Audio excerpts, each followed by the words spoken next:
So I was sitting at my favorite reading chair doing some reading, but I had this idea stuck in my head about an Arduino fiction book. It's something that I'd been thinking about for years. Thing is, I love prototyping with Arduino, but I also love to read. So I'm like, what if we could mash these ideas together, like Tex-Mex? We could make a fun fiction story about Arduino stuff. So I finally reached out to a writer who it turns out was an electronics geek at heart, and I told him about this premise that I had. What I realized pretty quickly was the story that I had in mind was nothing like the story that was being written. It was a whole lot better. So we hired an illustrator who had mentored under a Marvel artist to work on some graphics. At first we were just going to do like one picture per chapter, but then Josh, our video editor, thought, hey, these pictures are great, let's turn this thing into a graphic novel. So we have a book, or a graphic novel. It's about a washed up theoretical physicist who gets hired by a company of ill repute to build something he doesn't know. Along the way, he gets help from his electronics hobbyist dad and a coworker who's trying to solve a decades-old mystery. What you're watching right now is a voiceover of the book. It's basically, this is an audiobook with pictures in it. Maybe this is like a pictorama, I don't know what you call it. Anyway, that's what you're watching. We're going to be releasing chapters of this book on our YouTube channel. If you want to buy the book yourself, and it's a great way to support our channel, just go to the link in the description. You can pick up the book on Amazon. The Kindle version's also available, and we'll be releasing the audiobook version there as well. If you know somebody who likes sci-fi, enjoys reading, maybe into Arduino stuff, tell them about the book. We'd really appreciate it. Well, without further ado, here is the prelude to the Arduino paradox. The Arduino Paradox. Prototyper Chronicles Index equals 0 by Mark Lambert. Illustrated by Brandon Scribner. Narrated by Bryan Sfara. Prelude. Black institutional coffee and the liquid blue shockwave of Elysium. It was a shade past midnight. Not that the concept of time meant much in the eternally shadowless chromescape of a vast subterranean laboratory far beneath the streets of a sleeping city. A small group of tired-looking men and women huddled over a laptop. Clad in lab coats, they spoke in hushed tones as together they scrutinized a complex array of graphs, reports, and readouts. Every so often, one of the experimental team would lift their head to glance across to a man lying motionless on a stainless steel examination table in the center of the room. This man was the test subject. He was why they were here. No one there knew his name. They knew everything else about this man. His blood type, his weight, the length of his fingernails, the complicated lattice work of his subtle neurochemistry. Each member of the team could effortlessly list off what the test subject had eaten over the last month, right down to the calorie. But the test subject's name? That was information well beyond any of their pay grades. The test subject groaned. His back arched as he writhed on the examination table, and a battery of medical units strapped to his body screeched in electronic alarm. LEDs speckled across the visor covering the test subject's face, lit up with a brief, violent display of electronics fireworks, and then went dark. Alarms sounded, computers spat out error messages, and complex machineries clustered on the laboratory floor ground to a halt. Lab coats rushed into action. "No!" The test subject's voice came out hoarse, the dry, cracked sound of a human who hadn't spoken in days. Then a medic's nitrile-gloved hands hovered over his agonized form, clasping a syringe filled with a neon-blue liquid shockwave of chemical Elysium. Deftly, the medic punctured the test subject's vein and drove the liquid home. The sweat-drenched man sighed and lay back on the examination table. Tech personnel rushed in to remove devices strapped to the helpless man's body while medics stabilized him. A hush finally fell over the room. The experimental team stared wide-eyed at one another, chests rising and falling fast in the aftermath of their shared adrenaline-spiked freefall. Another close call had come and gone. The lead experimentalist sighed and slumped in a chair, exhausted. He pinched the bridge of his nose, and drained the last cold dregs of bitter black institutional coffee. Failure again at 57%, he said quietly. A scribe entered the result into a laptop. It was the latest in a long, long line of dutifully recorded disappointments. The lead experimentalist sat back in his chair and surveyed the exhausted faces of each member of his team. Then his eyes strayed across to the test subject, now blissfully unconscious, and at the beginning of another long bout of mental and physical recovery. "This isn't working," he said. Heads around him slowly nodded. He lifted his gaze to the security camera in the corner of the room and saw that it was firmly trained on him. He stared into the abyss that lay beyond its lens and spoke to the ever-observing mind that lived there. "It's time we came up with a plan B."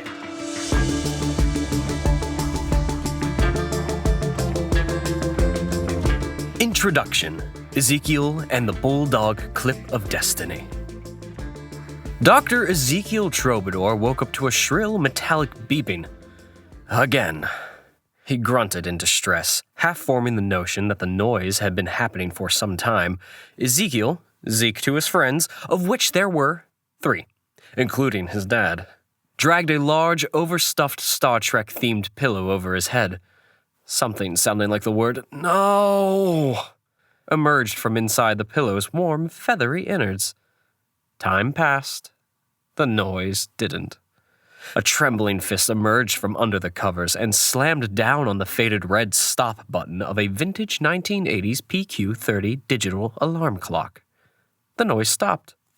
A thin individual with a shock of unruly brown hair groaned, sat up, and looked around his bedroom. Scratching various parts of his anatomy, he reached for his bedside table and slid on an oversized pair of black-framed spectacles. Ezekiel, Dr. Troubadour to his colleagues, of which there were currently none, glowered at the fractured artifact of vintage timekeeping electronica that now lay dangling on its cord like a criminal from the hangman's noose. 10:15 a.m. The alarm clock display flickered up at him in its last death throes. Late already. Again. Mumbling to himself about time and the questionable nature of reality, Ezekiel threw on a nondescript pair of baggy sweatpants. He chugged a glass of water over his kitchen sink, scooped the various parts of his alarm clock into a plastic bag, and stumbled outside his front door. It was Tuesday, and he was late for breakfast. Running his hands through his thick shock of frazzled hair and blinking his sleep-drenched eyes back into focus, Ezekiel scuffed his way up 2 flights of narrow, 60s-era apartment block-style stairwell. He tapped his knuckles on a familiar door, yawned, and stepped inside. "Yep, son." A waft of sizzling bacon assailed Ezekiel's nostrils. Jim Troubadour emerged from a well-lit kitchen. "You're late." Ezekiel's dad waved an oil-slicked cooking spatula in his son's direction. "Yeah, late night." "Looks it." Jim grinned. "Come and help your old man make breakfast." 15 minutes later, Ezekiel sat at a small linoleum table across from his portly progenitor. He gazed down at a plate mountain of bacon, eggs, and an assortment of fried things he struggled to recognize. How was his dad not a small cholesterol-fueled blimp? Jim raised an eyebrow and pointed a fork dripping with egg yolk at the plastic bag filled with alarm clock bits Ezekiel had placed beside him on the table. "Problem with the old alarm clock?" "Yeah." Ezekiel mumbled around a bite of bacon. "It fell apart." Just fell apart, did it?" Jim's eyes narrowed. "Don't know what to tell you," Ezekiel said, shoveling a bit too much egg into his mouth. "I just gently pressed the stop button. Maybe old electronic devices aren't as reliable as you keep going on about." Jim grunted, then mumbled nerdish things about resistors, and he poked through the dead clock's plastic casing and dusty circuitry with his butter knife. "It'll take some work, but I'll fix it for you," he intoned. An unsettling glee crept into blue eyes twinkling from beneath gray, bushy eyebrows. I picked up a new soldering iron the other day. It'll be perfect for this job. Remind me to show it to you later. It's a real beauty. I can just use my smartphone, Dad. It's got a built-in alarm, volume controls, and everything. I'll fix it for you, he repeated, raising his yolk-drenched fork to signal the subject was now closed. Conversations like these always ended the same way. The two ate in silence to an old rerun of MacGyver, far better than the newer version, Jim assured his son loudly and often. When their enormous mountains of food had become molehills, Jim cleared his throat. So, Ezekiel's shoulders tightened. How's the job hunt going? Dad. Now don't get all uppity, Jim said as he got up and cleared the plates.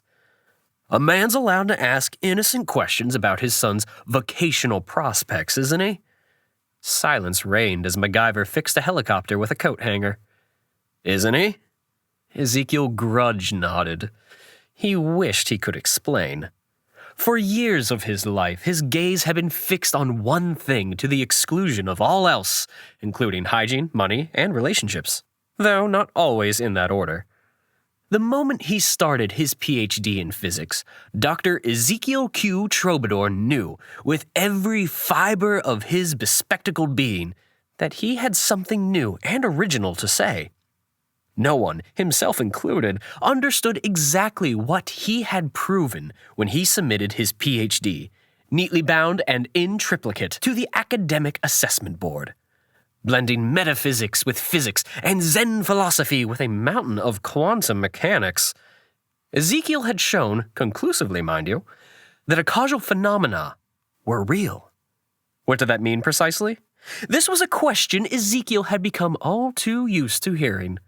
When pushed to simplify, Ezekiel would explain that it meant that an event, and the stuff that caused that event, could happen backwards. At first, Ezekiel could only prove it at a minuscule scale. A subatomic particle could move because it bumped itself. But step by logical step, he bridged the gap to the world at large. By the time his thesis came back from the printer with its classy purple faux leather cover, Ezekiel was able to present a string of mathematical formulae that demonstrated, as surely as 2 + 2 usually equals 4, that a person could know something in advance because it was about to happen. It also meant, theoretically at least, that you could build a device that responded to a future input because it was going to happen. That's where things got interesting. In a final flourish, his thesis proposed an experimental method that anyone could reproduce with basic electronic components. Rather grandly, he named his theoretical invention the synchronistic effectuator. The consequences of Ezekiel's study were ridiculous and far-reaching, if a little bit terrifying. Everyone agreed it was a triumph of intellectual inquiry. But there was a problem. No one knew quite what to do next. And then the world just moved on. And when the awards and acclaim didn't arrive, Ezekiel found himself lost and aimless, not quite willing to leave academia, but just as unwilling to dive into a more practical existence, where money, girlfriends, and hygiene happened. Again, not necessarily in that order. Jim sighed, rubbing his hands on the A-Team apron and looking concerned as only a father with big eyebrows can. Listen, son, I'm not going to pretend I understand your PhD stuff, he said, making annoying air quotes in the air around the acronym. But you're wicked smart. And if you could just... Dad...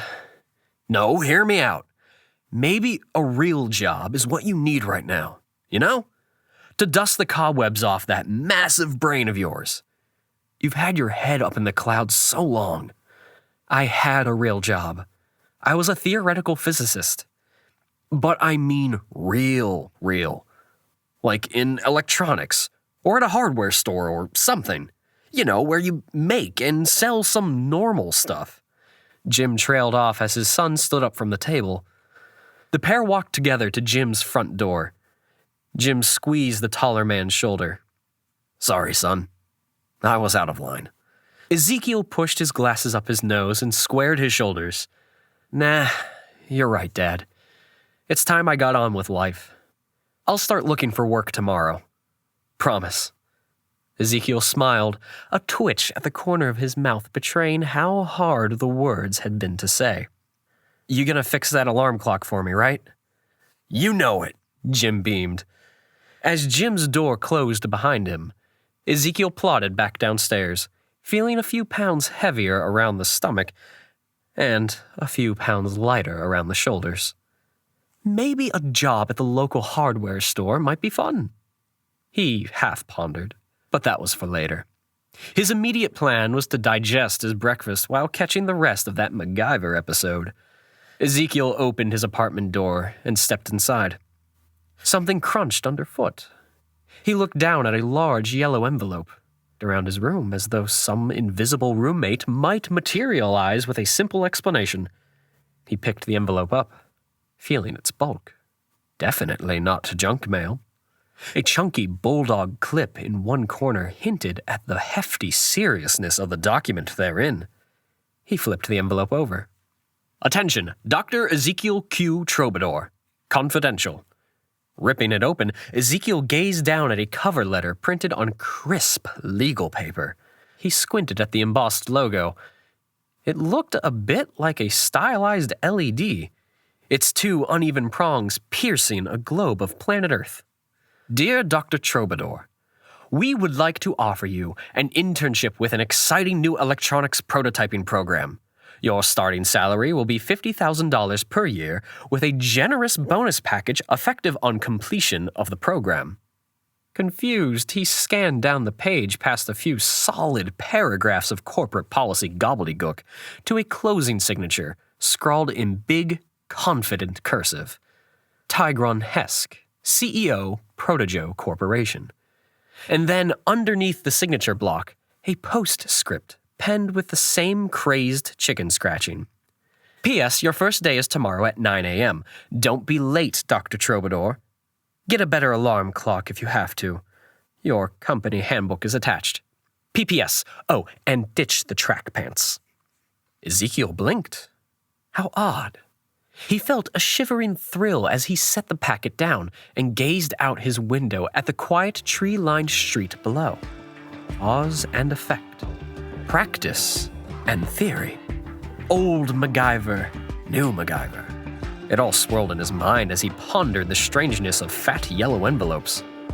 Ezekiel unclasped the bulldog clip of destiny. Maybe a job at the local hardware store could wait.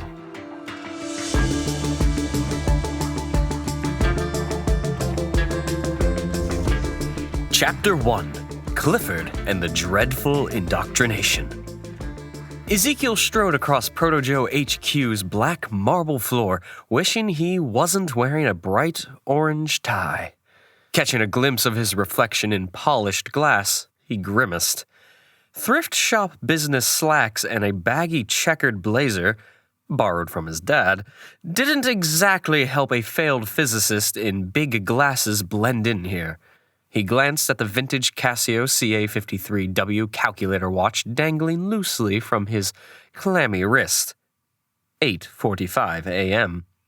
At least he was early. "Dr. Ezekiel Troubadour." Ezekiel announced to an official-looking man sitting at an official-looking registration desk. Ezekiel couldn't help noticing that the man's tie was of a distinctly non-orange shade of official gray. He also wore an official badge on his lapel with a Protojo logo. Printed beneath it in strictly no-nonsense Helvetica were the words, "Robert, Official Lobby Liaison." The word official was neatly underlined in red marker. Ezekiel concluded the man before him was an official of some kind, and he was probably named Robert. Robert stared back at him blankly. "I'm the intern?" "You're the intern," Robert repeated. "Yes, I start today?" You're the intern and you start today? This is what you're telling me? Robert, official lobby liaison, flicked his eyes downward, and Ezekiel heard the whispered click of a keyboard. A flash of grudging recognition swept across Robert's face. Oh, you're the intern. His inflection made the words sound like an unusually smelly treatment for athlete's foot. You're late. We have no time to lose. Before Ezekiel could think of a business-like response, Robert had circled his desk and affixed a plastic badge to Ezekiel's lapel with a large letter P on it. Please follow me. Robert marched Ezekiel to a gleaming elevator, punched in a long sequence of numbers, and ushered him inside. What does the P stand for? Ezekiel asked, hoping his voice wouldn't betray the hot bubble of nerves in his butterfly-ridden belly. All will be revealed in the fullness of time, Dr. Troubadour. Good luck. The elevator doors hissed closed. Then came the familiar swooping lurch of acceleration as Ezekiel rocketed skyward. An astronaut on a bold new mission, equipped only with a silly badge, an orange tie, and a battered satchel containing a bulldog-clipped staff handbook and 2 cheese sandwiches. Ezekiel glanced at his Casio CA53W calculator watch. 8:55. At least he was still early. The doors hissed open, and Ezekiel stepped into a large meeting room buzzing with fluorescence and filled with row on row of seated people with neat hair and earnest faces. First-day faces. They sat facing a severe man in a gray suit, his expansive cranium beacon-like under the bright lights. The bald man's head beamed while his eyes glared. A few participants glared too, because it seemed the right thing to do. You're late. My apologies. Ezekiel cleared his throat and adjusted his glasses. My, iguana had a medical emergency. Please take a seat, Dr. Troubadour. Scanning the room, Ezekiel saw a row of nervous-looking people with P badges. Whatever the P stood for, Ezekiel guessed that he and these individuals faced a similar corporate fate. Come what may, these were his tribe. He crossed the room and sat down beside an efficient-looking woman with a non-dad-owned jacket, a corporate hairdo, and a shiny new clipboard. My name is Mr. Clifford Papillon. The bald man raised his chin and performed a ceremonial hand flourish. Procuring a marker from his top pocket, Clifford turned to a whiteboard and drummed his point home, writing his name out in crisp, clenched cursive. He turned to his audience and pointed at his name. Heads nodded. He turned back to the whiteboard, markers squeaking out the words, Company Indoctrination Session 1.0. He looked at his work critically, adding a neat underline beneath indoctrination. Turning back to face the room, Clifford took a small sachet from a trouser pocket and tore it open, carefully extricating a cleansing tissue. He cleaned his hands with great focus, inspecting each digit for errant drops of ink. Silence hung thick in the room. The clipboard-wielding woman sitting next to Ezekiel turned to face him. It's awful, isn't it? She whispered. Pardon me? When one has an ailing iguana. Oh, well, yes, definitely. Ezekiel tried to imagine how a hypothetical iguana owner might feel if their hypothetical iguana were hypothetically sick. It's just a matter of taking it one day at a time. What's his name? Come again now? The iguana, its name. Ezekiel dug deep. Iggy. What's wrong with him? Gas. Severe flatulence. It's a whole thing that sometimes happens with iguanas. The woman nodded gravely, then extended her hand and smiled. Felicity Turbot, prototyping Class D. Ezekiel shook her hand. He glanced at the P on her badge, and realization flickered across his frontal lobe. The P stood for prototyping. At least that was one puzzle solved. And you are? Ezekiel Troubadour. Prototyping intern, I guess. Felicity frowned. Intern? I could have sworn Proto-Joe shut down its intern program years ago. Quietin', please. I can't abide rabble-rousing. Clifford had completed his cleansing ritual. He folded the tissue into a neat square, reinserting it into its tiny envelope before dropping it into a trash can. Felicity tapped her copy of the staff handbook and cleared her throat. Ezekiel rummaged in his bag for his copy. Nice tie, by the way. Thanks. For those of you who were late, Clifford glanced in Ezekiel's direction. I am Proto-Joe's head of HR. As per company policy, it is my professional and contractually obligated duty to extend you a warm welcome to the Proto-Joe family. For the next 2 hours, Clifford Papillon walked his audience through every painful line of the company handbook. Felicity took notes. Ezekiel tried to take notes, but his pen stopped working halfway through vending machine etiquette, and his will to continue breathing stopped soon after that. His eyes wandered to the back corner of the room. A tall woman with bright purple hair leaned against the wall, muscular arms crossed. He blinked. The gaze she had fixed on him made Ezekiel feel like a butterfly pinned to cork. He looked away. Time lost all meaning as Clifford's Indoctrination 1.0 descended over the newcomers like a gray, moist blanket. Ezekiel daydreamed, drifting back to days that were filled with discovery. His research proved that humans could break the shackles of cause and effect. He'd been a titan then. Every day he chipped away at the basic assumptions that held a Newtonian universe together. He'd questioned a universe that must unfold like neat causal dominoes, toppling each other with such boring and linear predictability.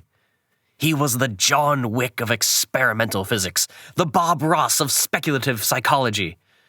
And yet, here he was, sitting through a lecture about pencil shavings, toilet paper, and printer toner. There was a shift in the room. A palpable wave of relief swept through the crowd. Does anyone have any questions? Clifford had finished his onslaught. Clifford waved one hand at Ezekiel.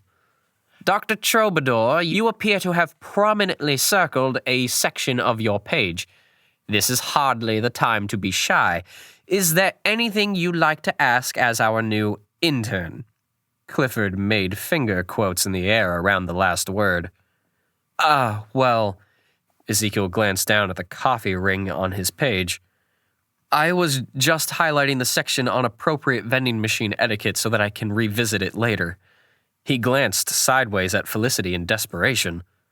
Clifford clicked his tongue. Well, you all have your assignments. Please proceed with haste. Everyone else in the room bustled off to their new working life in the Proto-Joe corporate machine as those with P badges gathered together like small, frightened orphan ducklings. Ezekiel glanced across to where the strange purple-haired woman had been. She was gone. Prototypers, follow me. Clifford strode from the room, a captain of industry in sensible loafers. The bald man led the group through a maze of corridors that seemed to get dimmer, narrower, more separated from the real world of sunlight and sandwiches and comfortably elasticated pants. One by one, the P contingent were dropped off at their new cubicles until it was just Clifford and Ezekiel. Turning one last dark corner, Clifford stopped and turned to Ezekiel. For the first time, his thin lips twitched into a hint of a smile. Dr. Troubadour, I've been instructed to station you here. Ezekiel stood in front of a gloomy room with a scenic view of a fleet of dilapidated photocopiers. An office? Most observant of you, Dr. Troubadour.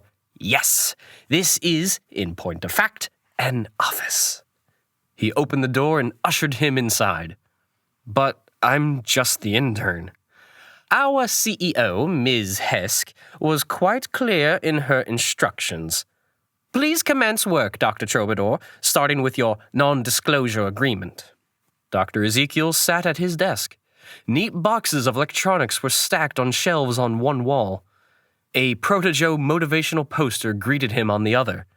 Stock photo footage of a team of scientists vigorously agreeing over a bar chart. Innovation, the poster proclaimed in bold type along the bottom. Ezekiel sat at his new chair. It squeaked in protest.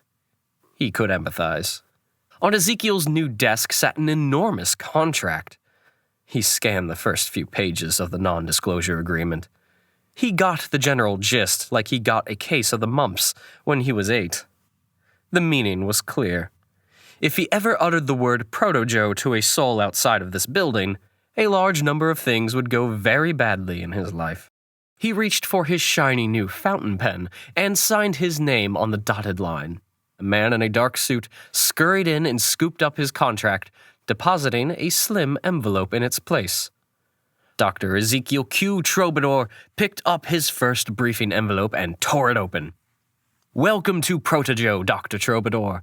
We're all relying on you. Don't mess up. Tigron Hesk, CEO, Thought Test Pilot, Proto-Joe Corporation. And beneath these inspirational words, Ezekiel found his very first assignment. We require a sequence of 5 flashing LEDs positioned horizontally. The unit should be small enough that it can be installed in a sensory blocking helmet. The frequency of flashing should be sufficient to produce a mild sense of sensory and existential dissonance.